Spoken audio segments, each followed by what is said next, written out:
Let's continue building the main content. And the next thing on the list is the post meta. So let's get to it. Now for the post meta, we can do it here. But what we'll be doing actually is create a function that will grab the post meta. And we're going to say get the post meta.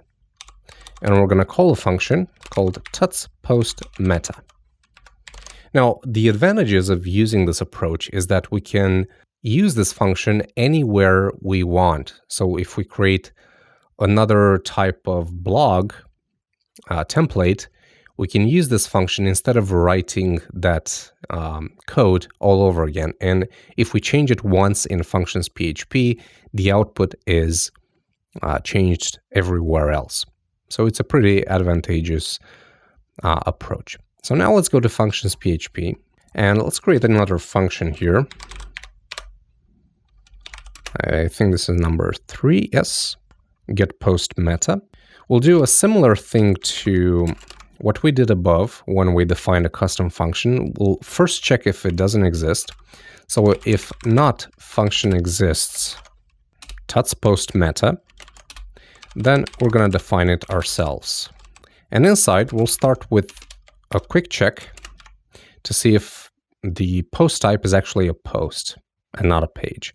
So if get post type equals to post, then we'll start with the following. The post author, so remember, Corey had a paragraph for the class of post meta by a link to the post author, and then the date inside a span. So we'll do the same thing here. We'll say echo paragraph class post meta. We're gonna echo here a translatable string by, and here's the tricky bit. We gotta do a printf that looks something like this. Now printf is a function that allows us to print this string with certain placeholders. And these placeholders are represented by these second and third parameters for the printf function. We're basically doing href, and we're getting the author meta here for the post ID. So we're basically doing an anchor tag that goes to the archive page for the authors. And then inside the anchor tag, we do get the author. And we just put the author name in there. So again, this bit is replaced by this bit. And this bit is replaced by this bit. Next up, we're going to do on, and then we're going to follow this with the date. So we're going to do an echo span. We're going to use the function get the date, and then we're going to close the span and the paragraph. Now, get the date, this function will actually get the date based on the format set in your WordPress backend. So now, if we refresh here, you're going to see the post meta for each and every one of these posts. Now, let's actually go back here and put back the post thumbnail.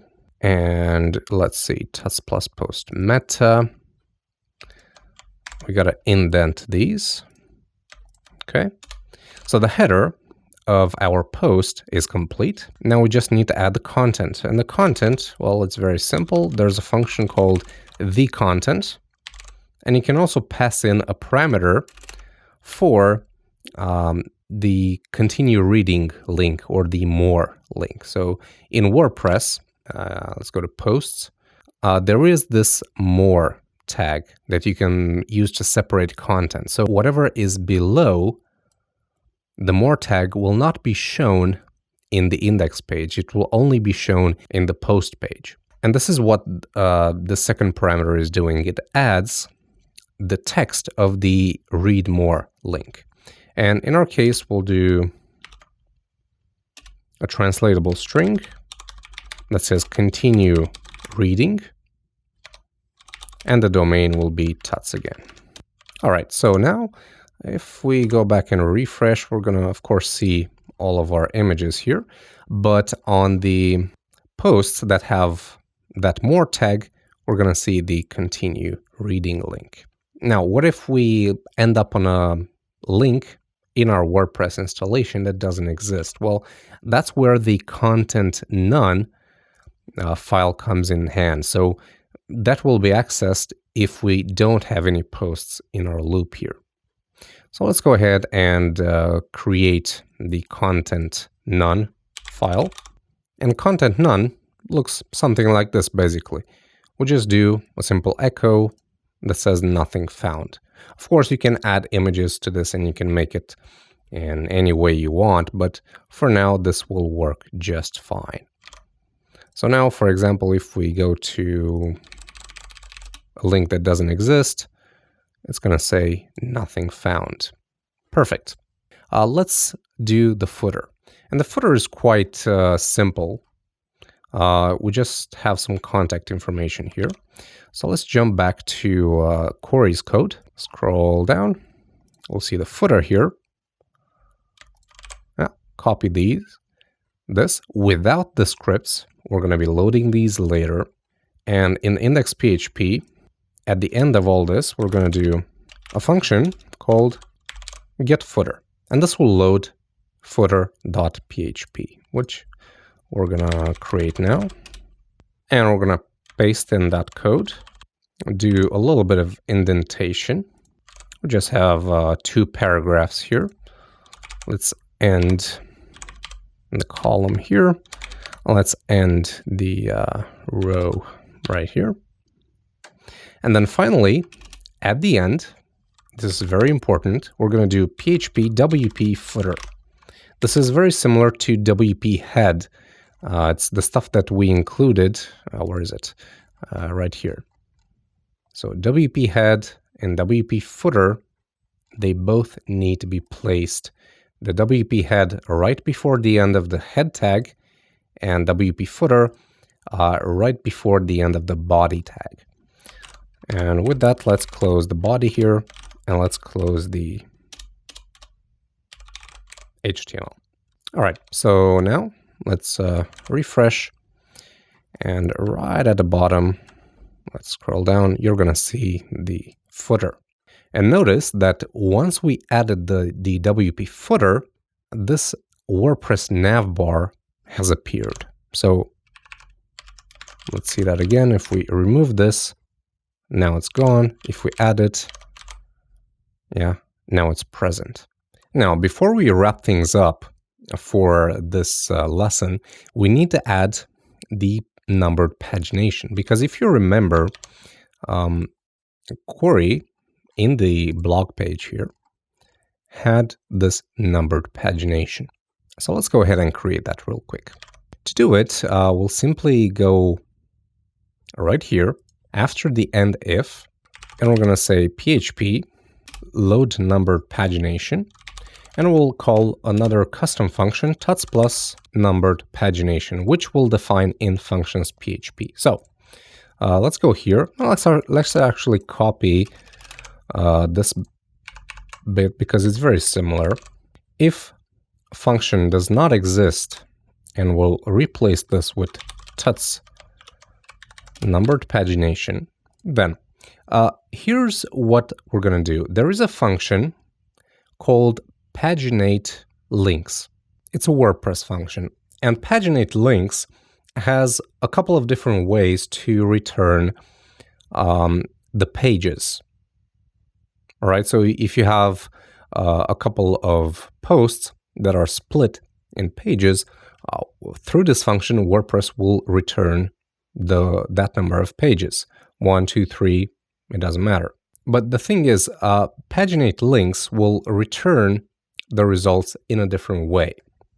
And if we look at Corey's code here, we have some custom markup for it because he uses the Bootstrap markup. So call md12, nav pills, and then list items with the class of active, and then anchor tags for all of them. So if we're going to achieve this markup, we have to tinker with the paginate links a little bit. So the first thing we're going to do is define some arguments for this function. So we'll define an array, and one of the arguments is prev next, and we're going to set this to false. This means we don't need any previous or next links. And then we'll set the type of the content that's returned. And we're going to set this as an array. There's also a list option and I believe a plain, which just returns like a string of numbers. But we want this as an array because we want to go through each one and display it in a custom markup. So now we're going to start with an echo where we'll do the div with a class of colMD12. We're going to define another variable, pagination, which will contain the results of the paginate links function, to which we're going to pass in the arguments we just defined. So now, if we do, let's do a print R for the pagination, for example, so you can see what it looks like. Right, so the pagination, let's actually find it. Here it is. The pagination looks like this. So we have position 0, 1, and 2 for 3 pages. And this is the content for each one. So we have, for the active page, which is 1, we have a span. And for the others, we have anchor tags. Now, Corey's code contained anchor tags for all of them. And the current page was in a list item with a class of active. So the way we're going to proceed is this. First of all, we'll do a check if this pagination is an array. So if is array pagination, then we're going to start with the UL with a class of nav and nav pills.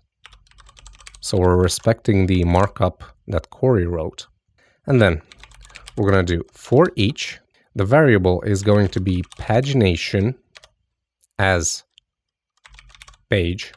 And this basically means we're going through the pagination array and we're grabbing each item and assigning it to the page variable. We're going to do this if strPos, this is a PHP function that returns the position of an array in another array. So we are looking for the current string in the page. So we're going to do this page current, and that means if this is the current item, then we need to echo a list item with a class of active and then an anchor tag. And the href, we can just set it to ds here, it doesn't matter. And then we're going to do page, so the content of the actual array item. And then finally, we're going to close the anchor tag and the list item. Else, so if we're dealing with an array item that is not representing the current page, we'll simply echo a list item with the array item content, and we'll close the list item.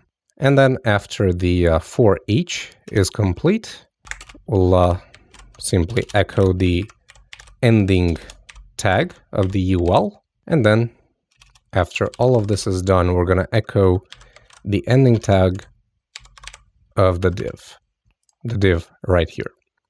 Okay, so let's refresh this, and you'll see we now have 3 pages, 1, 2, and 3. And look at the link address. It goes to WP latest /page/2 and /3. So this is now working properly. And that completes actually the blog page or the index page. So with the main content and footer complete, the only thing that remains in the blog page is the sidebar, and we're going to tackle that in the next lesson.